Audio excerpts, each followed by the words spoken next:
কি হলো? কিছু বলছো না কেন? কি ভাবছো তুমি?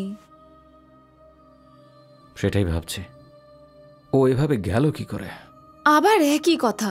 কালকেও তুমি ওকে কত বকাবকি করলে, ভালোভাবেও তো বোঝাতে পারতে।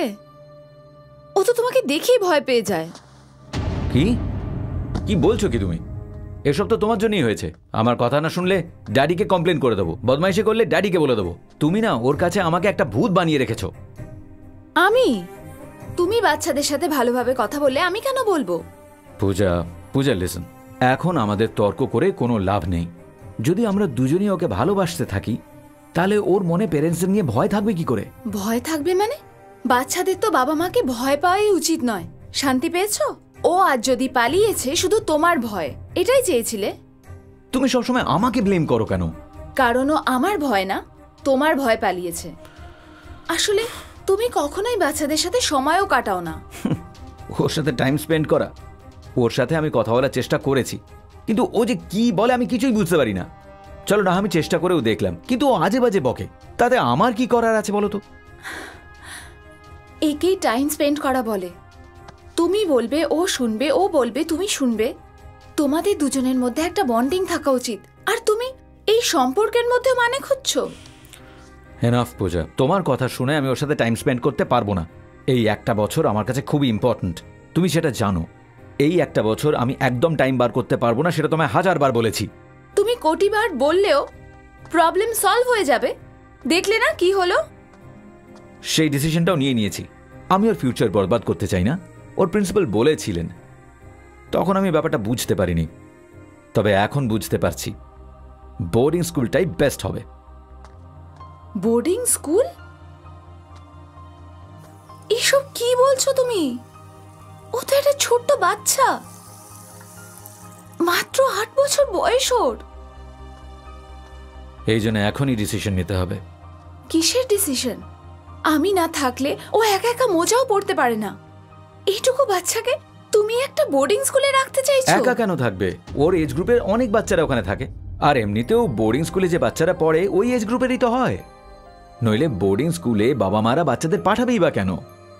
শোনো পূজা, সবার কাছে নিজের নিজের কারণ আছে, কিন্তু সানির ফিউচারের জন্য আমাদের এটা করতেই হবে। এইখানে থাকলে ও এইসব করতেই থাকবে, তুমি জানো তো। বাকিদের কি কারণ আছে সেটা আমি জানতে চাই না। আমি শুধু আমার ছেলের কথাই বলছি। আমার ছেলে ওখানে থাকতে পারবে না, দ্যাটস ইট। থাকতে পারবে না? তাহলে কি করবে? আমার প্রবলেম না ও নয়, তুমি। কি? হ্যাঁ, তুমি তো জব করতে পারবে না। হ্যাঁ, আর তুই তো বোবা, আর ছেলেটাও হয়েছে পাগলা, আর আমি। এসব তুমি কি বলছো রাকেশ? আমাদের পরিস্থিতি যখন ঠিক ছিল না তখন আঙ্কেল আমায় জব অফার করেছিল। শুধুমাত্র আমার ভরসায় আঙ্কেল আরেকটা ব্রাঞ্চ খুলেছিল আর পুরো বিজনেস আমার দায়িত্বে দিয়েছিল। তুমি প্রথমে আমায় ফোর্স করেছিলে যেন আমি জব জয়েন করি, আর তারপর আমায় বলে জব ছেড়ে দিতে। পূজা, আমি এই ব্যাপারে আমরা অনেকবার ডিসকাশন করে ফেলেছি, আর তুমি আমার কথা ভেবো না। এটা ভাবো যে ওকে বোর্ডিং এ পাঠানোর জন্য মাকে কিভাবে রাজি করাবে।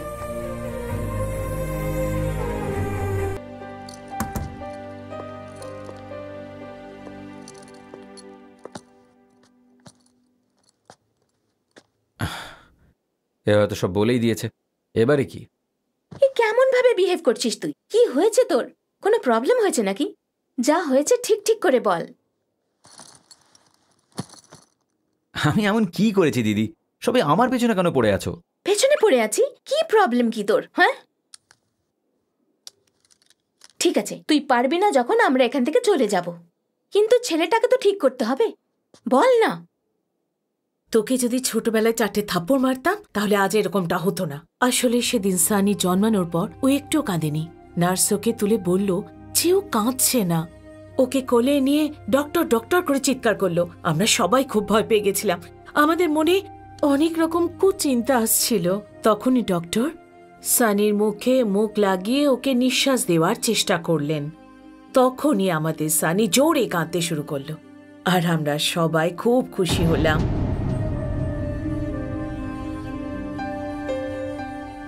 এতদিন বাদে যখন এসব হচ্ছে আমার মনে হচ্ছে ডক্টরের সঙ্গে একবার গিয়ে কথা বলা উচিত। জানি না কেন আমার এসব মনে হচ্ছে। ঠিক আছে, তোমাদের ইচ্ছে, তোমাদের যা ঠিক মনে হয় তাই করো, আমার কোনো প্রবলেম নেই। ঠিক আছে তো?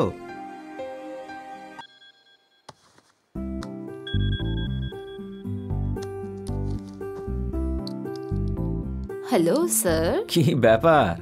ব্যাপারটা এটাই যে স্যার আপনি বাড়ি আসতে ভুলে গেছেন, তাই মনে করিয়ে দিতে চাইলাম। আসলে কি জানো, এই প্রজেক্টটা ফেস্টিভ্যালের আগে কমপ্লিট করতে হবে। অফিসেও সবাই খুব টেনশনে আছে, তার উপর আবার নতুন গভর্নমেন্ট, কোর্ট কেস হয়ে যেতে পারে। খুব টেনশন, তাই না? আর তার উপর আমিও আরে আরে, তুমি একাই ওদের দুজনের খেয়াল রাখছো, তাতে আমার বেশ রিলিফ হয়েছে। এনিওয়ে, আমাদের এই উইকেন্ডে প্ল্যান করতে হবে। You know what, I am really proud of you. তুমি খুব ভালো মা। ওহো, আর প্রশংসা করতে হবে না। তাছাড়া কিছু টেনশন কমতে চলেছে। কোনো ভালো খবর আছে নাকি? হ্যাঁ। আরে বলো না। Guess what? সানি আগামীকালই ও বোর্ডিং স্কুলে যাওয়ার জন্য রেডি হয়েছে। তুমি বাচ্চাদের সাথে আছো না, তাই জন্যই মিরাকল হয়ে গেছে। গ্রেট পূজা। কাল একবার প্রিন্সিপালের সাথে কথা বলে তারপর আমরা বেরোবো। Not to worry. তুমি কথা বলে নিয়েছো? আঙ্কেল কথা বলেছে এই কিছুক্ষণ আগে। বোর্ডিং স্কুলের চেয়ারম্যান ওনার বেস্ট ফ্রেন্ড হয়।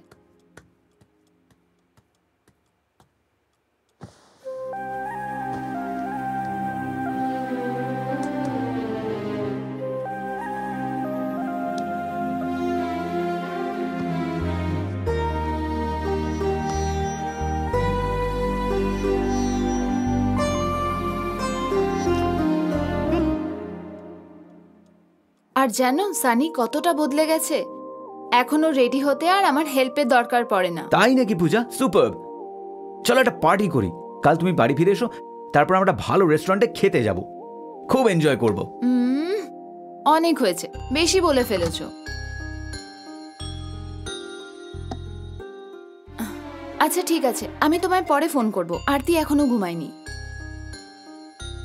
Good night. Okay, good night.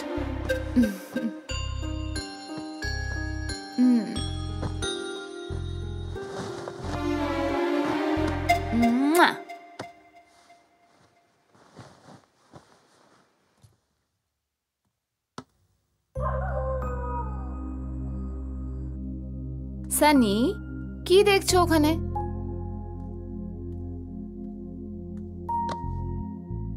সকালে বোর্ডিং স্কুল যেতে হবে তো, চলো ঘুমিয়ে পড়ো।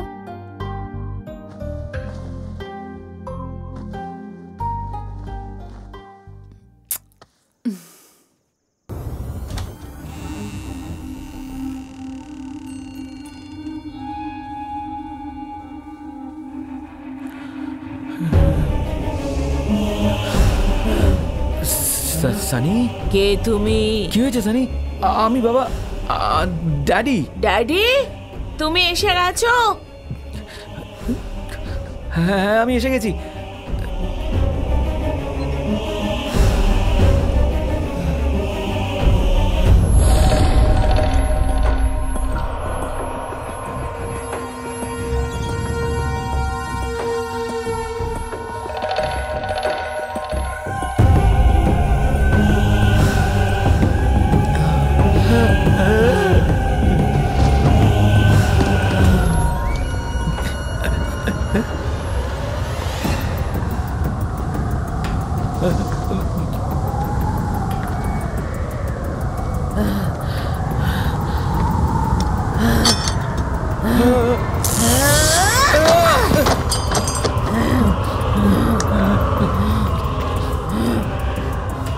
না বাবা,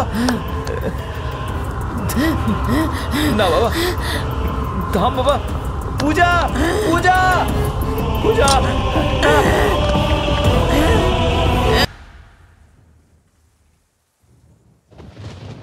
পূজা, আমাকে মারলে? আমি কে জানো? জানো আমি কে?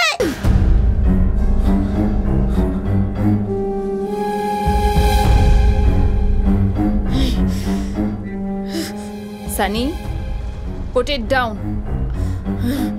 I said put it down.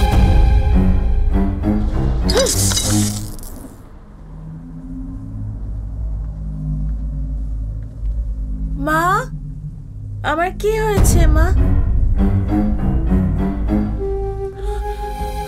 Daddy ওখানে বসে আছে কেন? ঘুমাতে ঘুমাতে যাও সানি। আমি বললাম ঘুমাতে যাও এক্ষুনি। গুড নাইট মা। Good night daddy.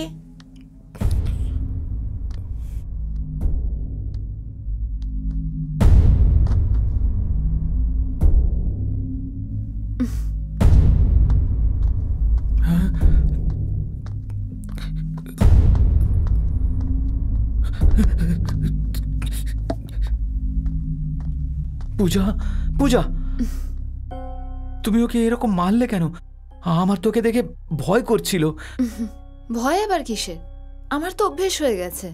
ও মাই গড, থ্যাঙ্কস পূজা।